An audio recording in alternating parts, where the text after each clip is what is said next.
ഇറാനിൽ താൽക്കാലികമായി അമേരിക്ക വെടിനിർത്തൽ പ്രഖ്യാപിച്ചിരിക്കുകയാണ്.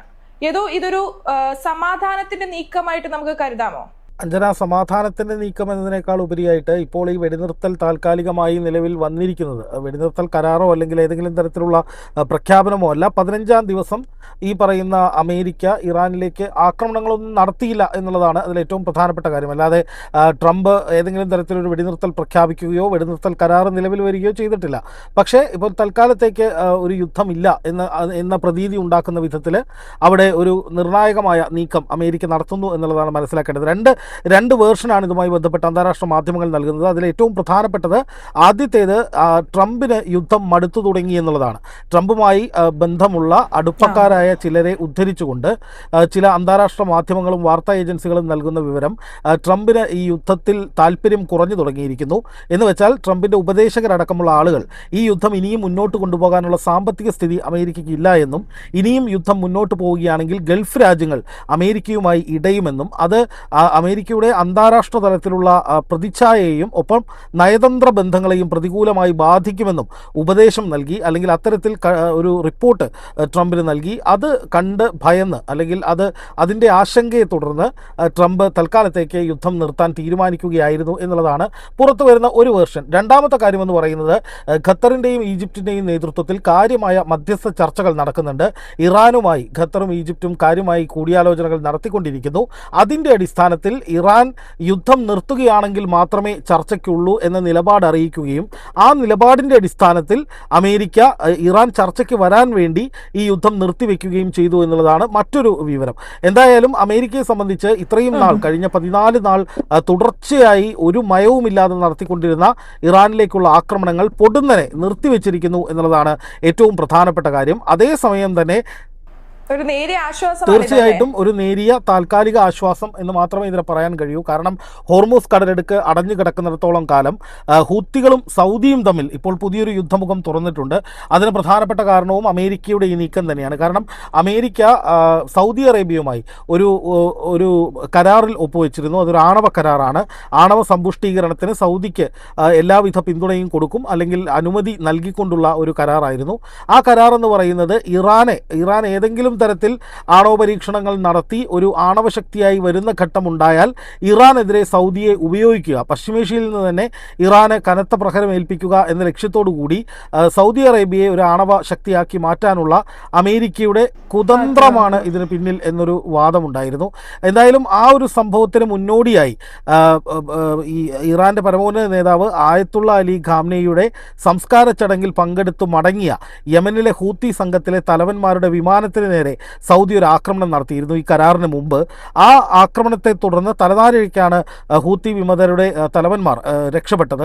അതിനുശേഷം സൗദിക്ക് നേരെ ഹൂത്തികൾ തുറന്ന യുദ്ധം പ്രഖ്യാപിക്കുകയും സൗദിക്ക് നേരെ ചില ആക്രമണങ്ങൾ നടത്തുകയും ചെയ്തതായി റിപ്പോർട്ടുകൾ ഉണ്ടായിരുന്നു. അപ്പോൾ സ്വാഭാവികമായിട്ടും ഒരു യുദ്ധമുഖം ഇവിടെ അടയുമ്പോൾ തന്നെ മറ്റൊരു യുദ്ധമുഖം തുറന്നിരിക്കുന്നു, അതിപ്പോഴും ആക്റ്റീവായിരിക്കുന്നു എന്നുള്ളത് വളരെ പ്രധാനപ്പെട്ട ഒരു കാര്യമാണ്. അതായത് സൗദിയും ഹൂത്തികളും തമ്മിൽ വലിയ ആക്രമണം നടക്കുന്നുണ്ട്, അല്ലെങ്കിൽ അതിൻ്റെ പ്രകടമായ സൂചനകൾ പുറത്തു വന്നിട്ടുണ്ട്. കൂടുതൽ ആക്രമണങ്ങൾ ഉണ്ടാകും എന്ന നിലയിലേക്കാണ് വിവരങ്ങൾ പുറത്തു വരുന്നത്.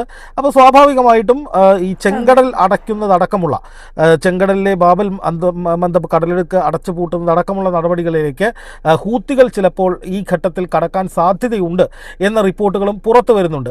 അതുകൊണ്ട് തന്നെ പൂർണ്ണമായി ഒരു ശാശ്വതമായ സമാധാനമെന്നോ അല്ലെങ്കിൽ മേഖലയിലെ യുദ്ധം മുഴുവൻ പരിപൂർണമായി അവസാനിച്ചുവെന്നോ ഏതെങ്കിലും തരത്തിൽ ഈ യുദ്ധം പരിസമാപ്തിയിലെത്തി ഇനി പശ്ചിമേഷ്യയ്ക്ക് സമാധാനം ലഭിക്കും എന്ന നിലയിലേക്ക് കരുതാനോ കഴിയില്ല എന്നുള്ളതും നമ്മളിപ്പോൾ കാണണം. ഇതിനിടയിൽ ഒമാനും ഇറാനും തമ്മിലുള്ള ഒരു ചർച്ച നടത്തിയിരുന്നു, ഹോർമൂസ് എങ്ങനെ കൈകാര്യം ചെയ്യും എന്നുള്ളത്. ആ ചർച്ച എന്ന് പറയുന്നത് ഹോർമൂസ് കടലിടുക്കിന്റെ നിയന്ത്രണം ആർക്കാണ് എന്നുള്ളതാണ് ഇപ്പോൾ നിലനിൽക്കുന്ന ഏറ്റവും പ്രധാനപ്പെട്ട പ്രശ്നം. ഈ യുദ്ധം തുടങ്ങിയത് ഇറാന്റെ ആണവശേഷി ഇല്ലാതാക്കുക, ഇറാന്റെ ഭരണമാറ്റം ഇറാനിൽ ഉണ്ടാക്കുക, അതായത് ഇസ്ലാമിക് റിപ്പബ്ലിക് ഓഫ് ഇറാൻ എന്ന് പറയുന്ന സംവിധാനം ഇല്ലാതാക്കിയിട്ട് ട്രംപും നെതന്യാഹുവും പറയുന്ന ഒരു ഭരണസമിതി അവിടെ അവിടെ നിലവിൽ വരണം എന്ന ലക്ഷ്യത്തോടു കൂടിയാണ് അമേരിക്കയും ഇസ്രായേലും ചേർന്ന് ഈ പറയുന്ന ഇറാനിലേക്ക് ഫെബ്രുവരി 28-ന് ആക്രമണം ആരംഭിക്കുന്നത്.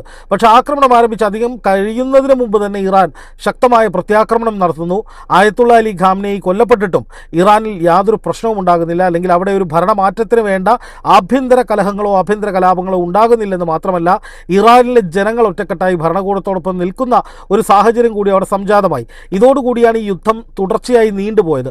അതിനിടയിൽ ഹോർമുസ് കടലിടുക്ക് ഇറാൻ അടയ്ക്കുകയും ഇറാൻ്റെ പരിധിയിലാണ്, അല്ലെങ്കിൽ ഇത് ഇറാൻ്റെ പരിപൂർണ നിയന്ത്രണത്തിലാണ് ഹോർമുസ് എന്ന് പ്രഖ്യാപിക്കുകയും ചെയ്തതോടെ ലോകം മുഴുവൻ ഗുരുതരമായ പ്രതിസന്ധിയിലേക്ക് പോയി. ആ പ്രതിസന്ധി പരിഹരിക്കാൻ ഹോർമുസ് കടലിടുക്ക് ഞങ്ങൾ പിടിച്ചെടുക്കുമെന്ന് ട്രംപ് പറഞ്ഞിട്ടും ഇത്രയും നാളായിട്ട് 5 മാസക്കാലമായിട്ടും ആ ഹോർമുസിൻ്റെ 7 അയലത്തേക്ക് അമേരിക്കൻ പടക്കപ്പലുകൾ എത്തിക്കാൻ കഴിഞ്ഞിട്ടില്ല എന്നുള്ളതൊരു യാഥാർത്ഥ്യമാണ്. USS Abraham Lincoln, USS Gerald Ford തുടങ്ങി അമേരിക്കയുടെ പ്രധാനപ്പെട്ട 3 പടക്കപ്പലുകൾ ഈ മേഖലയിലേക്ക് പല ഘട്ടങ്ങളിലായി യാത്ര തിരിച്ചുവെങ്കിലും ഈ പറയുന്ന അതിപ്പോൾ ഏതോ ഇറാൻ തന്നെ പറയുന്നുണ്ട് 20 സൈനികരെ കൊലപ്പെടുത്തി 13 പോർ വിമാനങ്ങൾ ഇല്ലാതാക്കി അമേരിക്ക പൂർണ്ണ നഷ്ടത്തിലാണെന്നുള്ളത് ഇറാൻ പറയുന്നുണ്ട്. ഇതിൽ അമേരിക്കയ്ക്കുണ്ടായ നഷ്ടത്തിന്റെ കണക്കുകൾ പറയുമ്പോൾ ഈ കപ്പലുകൾ ഹോർമുസിലേക്ക് കൊണ്ടുവരാൻ ശ്രമിക്കുന്നതിനിടയിൽ നിരന്തരമായ പ്രത്യാക്രമണങ്ങൾ ഇറാൻ നടത്തുന്ന സാഹചര്യമുണ്ടായി. ആ പ്രത്യാക്രമണത്തെ തുടർന്നാണ് ഈ കപ്പലുകൾ യഥാർത്ഥത്തിൽ തിരിച്ചുപോയത്. ആ കപ്പലുകൾക്ക് അവിടെ തുടരാൻ കഴിയാത്ത സാഹചര്യമുണ്ടായിരുന്നു. ആ കപ്പലുകളിൽ അടക്കം ഉണ്ടായിരുന്ന പോർ വിമാനങ്ങൾ, യുദ്ധക്കളത്തിലേക്ക് കൊണ്ടുവന്ന പോർ വിമാനങ്ങളിൽ 20 എണ്ണം തകർക്കുകയും നിരവധി അമേരിക്കയുടെ MQ സീരീസിലുള്ള ഡ്രോണുകൾ ഇറാൻ വെടിവെച്ചിടുകയും അപ്പാച്ചെ ഹെലികോപ്റ്റർ തകർക്കുകയും 20 സൈനികരെ കൊലപ്പെടുത്തുകയും ചെയ്തു. കുറച്ച് ദിവസങ്ങൾക്ക് മുൻപ് ജോർദാനിലെ സൈനിക കേന്ദ്രങ്ങളിലേക്ക് നടത്തിയ കനത്ത ആക്രമണം, അതുപോലെ തന്നെ ബഹ്റൈനിലേക്ക് നടത്തിയ ആക്രമണം, ഈ ആക്രമണങ്ങളിലാണ് അമേരിക്കയ്ക്ക് വലിയ നഷ്ടങ്ങൾ ഉണ്ടാകുന്നത്. അതായത് നിരവധി സൈനികർ കൊല്ലപ്പെടുന്നു. അവരുടെ ഈ വിമാനങ്ങൾ സൂക്ഷിച്ചിരുന്ന കേന്ദ്രങ്ങളിലേക്ക്, ജോർദാനിലെ കേന്ദ്രങ്ങളിലേക്ക് ആക്രമണം നടക്കുന്നു. ഇതോടുകൂടി അമേരിക്കയ്ക്ക് കാര്യങ്ങൾ പന്തിയല്ല എന്ന് കൃത്യമായി മനസ്സിലായി. ഒപ്പം കുവൈറ്റിലെ പ്രധാനപ്പെട്ട കേന്ദ്രങ്ങൾ, അതായത് ജനവാസ കേന്ദ്രങ്ങൾ, ജനനിബിഡമായ കേന്ദ്രങ്ങൾക്ക് സമീപമുള്ള ഊർജ്ജ കേന്ദ്രങ്ങൾ, താപവൈദ്യുത നിലയമടക്കം ഇറാൻ ആക്രമിക്കുന്ന സാഹചര്യമുണ്ടായി. ഇത് ഗൾഫ് മേഖലയിൽ വലിയ ഭീതി ഉണ്ടാക്കി. ആൾനാശമൊന്നും ഉണ്ടായിട്ടില്ല എങ്കിലും അവിടേക്ക് ആക്രമണങ്ങൾ നടത്തി ഞങ്ങളുടെ അടിസ്ഥാന സൗകര്യങ്ങൾ നിങ്ങൾ തകർത്താൽ നിങ്ങളുടെ അടിസ്ഥാന സൗകര്യങ്ങൾ ഞങ്ങളും തകർക്കും എന്ന നിലയിലേക്ക് ഇറാൻ വലിയ പ്രഖ്യാപനങ്ങൾ നടത്തി. അപ്പോൾ ഇതൊക്കെ അമേരിക്കയെ സംബന്ധിച്ച് വലിയ സമ്മർദ്ദങ്ങളും തിരിച്ചടികളുമാണ്. ഈ ഘട്ടത്തിലാണ് ഒമാൻ ഈ നിർണായകമായ ചർച്ചയിലേക്ക് വരുന്നത്.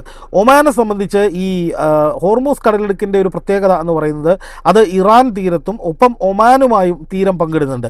അതിൽ കപ്പലുകൾ കടന്നു പോകുന്ന വഴി എന്ന് പറയുന്നത് ഇറാനോട് ചേർന്ന തീരപ്രദേശത്ത് കൂടിയാണെങ്കിലും മറുവശത്ത് ഒമാനും ചെറിയൊരു ഭാഗം അവരുടെ പക്കലുണ്ട്. 33 കിലോമീറ്ററാണ് ഈ പറയുന്ന കടലിടുക്കിൻ്റെ വീതി എന്ന് പറയുന്നത്. അപ്പോൾ സ്വാഭാവികമായിട്ടും ഇറാനെ സംബന്ധിച്ച് ഇറാനും ഒമാനും കൂടി ചേർന്നുള്ള ഒരു ഓപ്പറേഷൻ, അതായത് ഇരു രാജ്യങ്ങൾക്കും ഇവിടുത്തെ കപ്പലുകളെ നിയന്ത്രിക്കാൻ കഴിയുന്ന ഒരു സംയുക്ത കൂട്ടായ്മ എന്ന നിലയിൽ ഒമാനുമായി ചേർന്നുള്ള ഒരു നീക്കത്തിന് ഇറാൻ നേരത്തെ തന്നെ ഭാഗികമായെങ്കിലും സമ്മതം മൂളിയിട്ടുണ്ട്.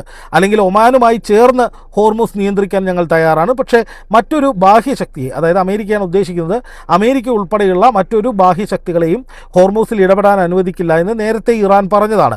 അപ്പോൾ സ്വാഭാവികമായിട്ടും ഇനി ഒമാൻ ഉപയോഗിച്ച് ഇറാനെ കൊണ്ട് ഹോർമുസ് തുറപ്പിക്കുക, അതുമായി ബന്ധപ്പെട്ട ഒരു കരാർ ഒപ്പിടിക്കുക, ഒപ്പം ഖത്തറും ഈജിപ്തും കൂടി ചേർന്ന് മൊത്തത്തിൽ പശ്ചിമേഷ്യയിൽ ഇറാനുമായിട്ടുള്ള ഒരു ധാരണ, അതായത് അമേരിക്കയും ഇറാനും തമ്മിൽ ഒരു യുദ്ധവും ഇനി ഉണ്ടാകില്ല, ഇസ്രായേലിനെ ഈ ഭാഗത്തേക്ക് അടുപ്പിക്കാതിരിക്കുക തുടങ്ങിയ ലക്ഷ്യങ്ങൾ ഉൾപ്പെടുത്തി ഒരു സമ്പൂർണ്ണമായ വെടിനിർത്തൽ കരാറും ഒപ്പം ഹോർമുസ് കടലെടുക്ക് എങ്ങനെ കൈകാര്യം ചെയ്യണമെന്ന് സംബന്ധിച്ച് ഒമാനുമായി ചേർന്നിട്ടുള്ള ഒരു ഓപ്പറേഷൻ ഡീൽ എന്ന രീതിയിലേക്ക് ഒരു കരാറും ഒപ്പിടാനുള്ള നീക്കത്തിലേക്കാണ് അമേരിക്ക പോകുന്നത്. ആത്യന്തികമായി അമേരിക്കയുടെ സകല സ്വപ്നങ്ങളും സകല പദ്ധതികളും സകല നീക്കങ്ങളും തകർന്നടിയുന്നതിൻ്റെ നേർസാക്ഷ്യം തന്നെയാണ് നമ്മളിപ്പോഴും കണ്ടുകൊണ്ടിരിക്കുന്നത് എന്ന് നിസ്സംശയം പറയാം. കാരണം അമേരിക്കയുടെ ലക്ഷ്യങ്ങൾ ഒന്നുമല്ല ഇപ്പോൾ നടന്നുകൊണ്ടിരിക്കുന്നത്, അമേരിക്കയുടെ പ്രഖ്യാപനങ്ങളുമല്ല നടന്നുകൊണ്ടിരിക്കുന്നത്. അമേരിക്കൻ പ്രസിഡന്റ് ഡൊണാൾഡ് ട്രംപ് കഴിഞ്ഞ ദിവസവും പറഞ്ഞത് ഇതുവരെ കാണാത്ത വലിയൊരു ആക്രമണം ഇറാനിലേക്ക് ഞങ്ങൾ നടത്താൻ പോവുകയാണെന്നാണ്. തൊട്ടു പിന്നാലെയാണ് ഈ പറയുന്ന യുദ്ധം ഏകപക്ഷീയമായിട്ട് അമേരിക്ക നിർത്തിയത്. പ്രത്യേകം ഓർക്കണം, ഇറാൻ ഒരു തരത്തിലും വെടിനിർത്തൽ പ്രഖ്യാപിച്ചിട്ടില്ല. ഇറാൻ ഒരു തരത്തിലും ഏതെങ്കിലും ഒരു കരാറോ ചർച്ചയോ നടക്കാൻ പോകുന്നുവെന്ന് പറഞ്ഞിട്ടില്ല. ഒരു തരത്തിലുള്ള കരാറും നടക്കും അല്ലെങ്കിൽ അങ്ങനെ ഒരു വെടിനിർത്തലിന് ഞങ്ങൾ സന്നദ്ധരാണ് എന്ന വാക്ക് പോലും ഇറാൻ പറയാത്ത ഒരു ഘട്ടത്തിലാണ് അമേരിക്ക ഒരു ചർച്ചയ്ക്ക് വേണ്ടി, ഒരു ചർച്ചയുടെ വാതിലുകൾ തുറന്നിടുക, ഇറാനെ അനുനയിപ്പിക്കുക തുടങ്ങിയ ലക്ഷ്യങ്ങളുടെ അടിസ്ഥാനത്തിൽ ഇപ്പോൾ ഏകപക്ഷീയമായി ആയുധം താഴെ വെച്ചിരിക്കുന്നത്. ഇറാൻ നൽകിയ തിരിച്ചടികളുടെ കാഠിന്യം കൊണ്ട് തന്നെയാണ് ഇത്തരത്തിലൊരു നീക്കമുണ്ടായത് എന്ന് നമുക്ക് ഒരു സംശയത്തിനും ഇടയില്ലാത്ത വിധത്തിൽ പറയാം. അതായത് ഈ യുദ്ധത്തിൻ്റെ നിയന്ത്രണം പൂർണ്ണമായും ഇറാൻ്റെ കയ്യിൽ തന്നെയാണ്. അമേരിക്കയ്ക്ക് മേൽ ഇറാൻ ആധിപത്യം സ്ഥാപിക്കുന്നു ഈ യുദ്ധത്തിൽ എന്നതിൻ്റെ പ്രകടമായ തെളിവ് തന്നെയാണ് ഇതിലൂടെ കാണുന്നത്. അല്ലാതെ ഏതെങ്കിലും തരത്തിൽ ഇറാൻ ഭയപ്പെട്ട് പിന്മാറുകയോ ഇറാൻ ഏതെങ്കിലും തരത്തിൽ ഒരു ഒത്തുതീർപ്പിലേക്ക് പോവുകയോ ചെയ്യുന്നതല്ല എന്നുള്ളതാണ് നമ്മൾ മനസ്സിലാക്കേണ്ട ഏറ്റവും പ്രധാനപ്പെട്ട വസ്തുത.